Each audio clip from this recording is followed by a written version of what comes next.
Would I be lying that a lot of us, when we saw the rumor for this shirt, that we all thought it was fake? Honestly, Footy Headlines had this shirt rumored for almost a year prior to even the season ending last season. Now, Atletico Madrid were champions and they are defending the season coming up. It's going to be a pretty weird La Liga. Griezmann has returned and he's gotten the number 8 after Kobe Bryant. So it's a bit of a weird La Liga, but it's also an exciting one because we're going to see a lot of changes. Now, seeing this kit, I'm going to have to say this. It's not as outrageous as that one there, but it still is considerably one of the most confusing Nike designs of the last couple of years. Now, I understand the whole paint and it sort of represents, you know, the past. I think it was 1947 is what the kit is inspired by, sort of the early days. I was doing a bit of research, and something that I like to do with my kits is I like to see the archives of the shirts they've had for many seasons. Now, Atletico Madrid have had multiple variations of their home shirts, and I think I noticed about maybe 5 out of the last 30 or 40 shirts, or maybe less, maybe 30, that the white strip had been in the middle maybe a few times.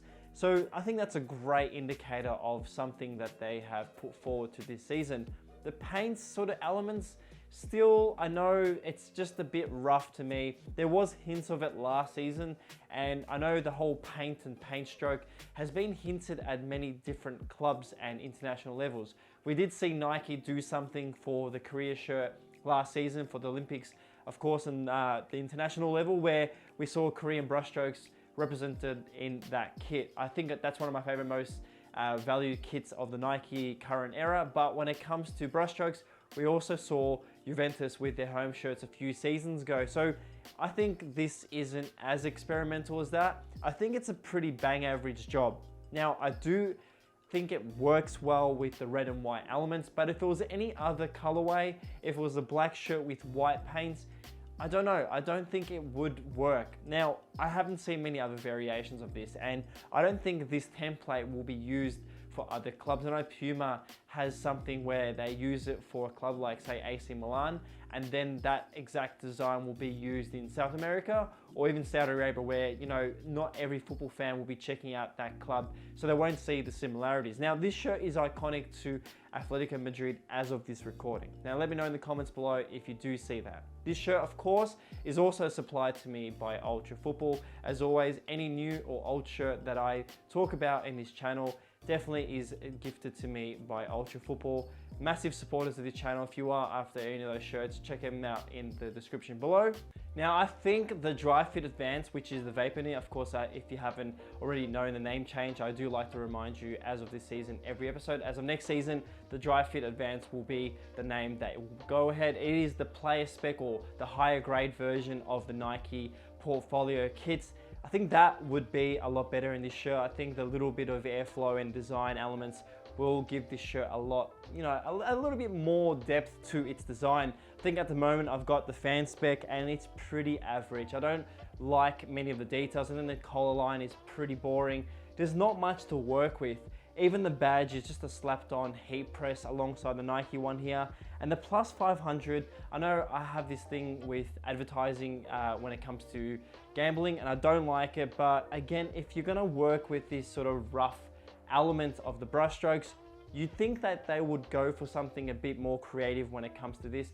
I know it's a pretty bold design and the white works with the white, but to me, again, looking at it closely, it isn't the same tone of white. So I'm not gonna be picky and check the Pantones of the whites, but I think overall it is pretty lackluster. It's a simple kit for a club that has a lot of history, and I think for a big season for themselves this year, I think this would have been better as a special kit, whether it comes to the Cup or Champions League. But as a home shirt, I think this could have been a lot better. And I'm pretty disappointed, but overall, it's still going to be a kit that the club will wear and hopefully make a bit of history. So as a rating out of 5, I give it a 3 out of 5. The small details in this kit that I like to mention, there's a Spain flag on the back of the neck. We've got the authenticator for Nike on the bottom left corner. Now, of course, I flip the kit inside out as I do on this channel. It is a 5-panel system. I have to say, one thing I do like about the Nike stitching is that it is almost seamless. You can't really see the areas that it has been applied to. Some of the manufacturers, you have loose threads. I think the quality control in Nike shirts is pretty high compared to many other manufacturers. Like I said in one of my other episodes, Adidas and Nike do have probably the highest value of stitching in their shirts. Another little quality control that I like to do with a lot of my shirts is to give it a bit of a stretch, and I think this again is the high grade Nike does like to offer, whether it's fan or the player spec. If you are someone who is looking to buy this shirt, I do have to say the material in this is pretty shiny. I do like the attention to detail that they have done to it. The kit also does feature the elastics as simple as the Liverpool ones, where there's no detail, no elements of sort of a callback to the club. Something I think Nike did well last season. It's pretty much gone missing this year, and I like to say, you know, why would Nike take that away? I think a lot of fans really enjoyed seeing the small details. It's almost like when Nike used to have the little message behind the badge on most of their shirts in the early 2000 eras. I'd like to see that come back next season. Now, wearing the shirt, it's pretty much like any other shirt. It fits well, it's great. This is a size medium, so if you are a medium, do always go ahead with a medium. If you do like to fit kits a bit larger, Nike's kits do like to run a bit tighter. So of course, always buy a size up. It just feels a lot more comfortable that way. If you are buying any player spec, always size up. Don't buy Kappas any way tighter than they are, but I think Nike and Adidas are probably the easiest brands to work with when it comes to sizing. Now, I have been questioned why I'm always positive with my reviews. I've never been negative about my reviews, and I think I want to change that and just say straight out that a lot of these kits are given to me by Ultra Football. I like to talk about the ones that are given to me in a positive manner because I do like them. I have knocked back hits in the past, and of course, if you go to their website, you may see some shirts that have not been on this channel of the past or now. They're just shirts that I personally do not want to talk about. If I do talk about a shirt that I don't like, there's always elements of a shirt that I like. I think this one here is one of those things where it's almost like half-half. So I'm going to be honest that it isn't the best shirt, but it's a great shirt for Atletico Madrid fans. I think personally, as a football fan, this would, you know, look well on anyone.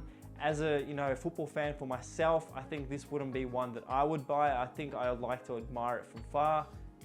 There has been many amazing kits in the past for Atletico Madrid, and I think there's a lot better that Nike could do for them. Being in the higher portfolio for Nike as a brand, I think Atletico deserves a lot better.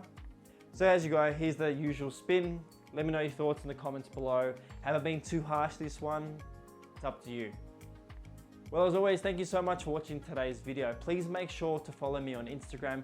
Please make sure to subscribe to us on YouTube. And of course, we are also on Spotify with the Between Two Shirts podcast every week or whenever I can.